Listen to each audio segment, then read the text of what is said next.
पहलगाम आतंकी हमले के बाद भारत सरकार ने बड़ा कदम उठाया। इस हमले में 26 लोगों की जान गई थी, जिनमें ज़्यादातर पर्यटक थे। इसके बाद भारत ने 27 अप्रैल से सभी पाकिस्तानी नागरिकों के वीज़ा रद्द करने का फैसला लिया। वहीं गृह मंत्री अमित शाह ने शुक्रवार को सभी राज्यों के मुख्यमंत्रियों से फोन पर बात की। केंद्रीय गृह मंत्री अमित शाह ने निर्देश दिया कि 27 अप्रैल की समय सीमा के बाद कोई भी पाकिस्तानी नागरिक भारत में न रहे। सभी राज्य अपने अपने क्षेत्रों में रह रहे पाकिस्तानी नागरिकों की पहचान करके उन्हें समय सीमा के भीतर देश छोड़ने को कह दे। यदि कोई तय समय के बाद भारत में पाया जाता है तो उस पर कानूनी कार्रवाई की जाएगी। राज्यों को ये भी कहा गया है कि वे इस प्रक्रिया की निगरानी करें और रिपोर्ट केंद्र को भेजें। मध्य प्रदेश में रह रहे 228 पाकिस्तानी नागरिकों को भारत छोड़ना होगा।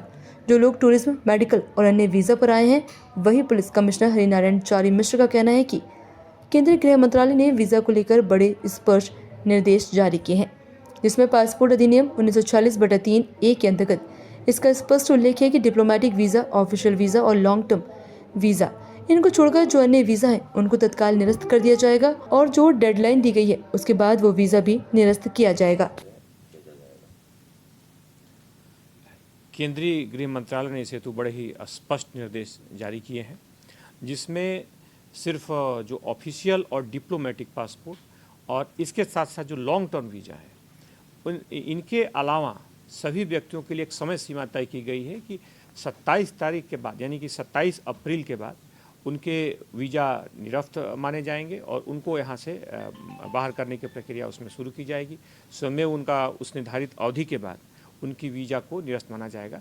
इसमें सिर्फ जो लोग मेडिकल आधार पर जिनको वीज़ा मिला है उसके लिए इस निर्धारित समयावधि में 48 घंटे की और मोहलत दी गई है, यानी कि 29 अप्रैल तक उन्हें उनका वीज़ा निरस्त माना जाएगा।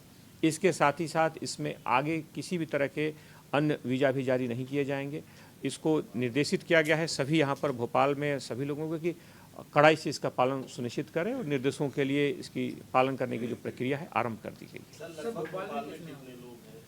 भोपाल में लॉन्ग टर्म वीज़ा हालांकि छूट है, लॉन्ग टर्म वीज़ा पर संख्या ज़्यादा है, लेकिन जो शॉर्ट टर्म वीज़ा और ख़ासतौर पे जो अन्य कैटेगरीज में हमने जैसे उल्लेख किया, दोहराना चाहूँगा कि जो डिप्लोमेटिक पासपोर्ट, डिप्लोमेटिक और ऑफिशियल पासपोर्ट होल्डर्स हैं और जो लॉन्ग टर्म वीज़ा पर हैं, इनके अलावा अन्य किसी भी तरह के अन्य वीज़ा को निरस्त मानते हुए 27 अप्रैल तक उनका वीज़ा निरस्त माना जाएगा। उसमें समयावधि जो डेडलाइन तय की गई है 27 अप्रैल है। इसके अलावा अन्य कैटेगरीज में अन्य किसी प्रक्रिया में अगर किसी को वीज़ा मिला है तो उसको प्रक्रिया उसकी आरंभ कर दी गई है। पासपोर्ट अधिनियम के अंतर्गत इसके बड़े स्पष्ट प्रावधान हैं और पुलिस ने उन लोगों को चिन्हित करके प्रक्रिया संख्या इसमें 3-4 के आसपास है। जो शॉर्ट टर्म वीज़ा की संख्या कम है।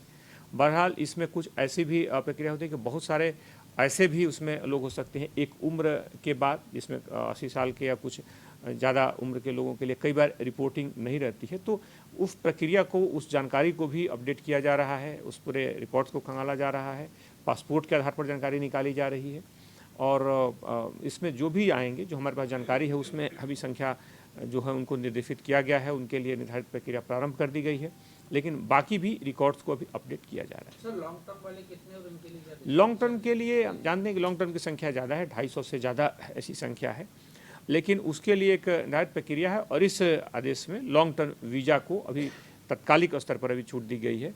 बहरहाल पूरे रिकॉर्ड्स और पूरी जानकारी को अपडेट करके और इसमें प्रक्रिया प्रारंभ कर दी गई है और 27 तारीख तक और दूसरी जो डेडलाइन है 29 तारीख जो मेडिकल वीज़ा पे है उसकी कार्रवाई शुरू कर दी गई। तो PIT कॉलेज वाले मामले में सर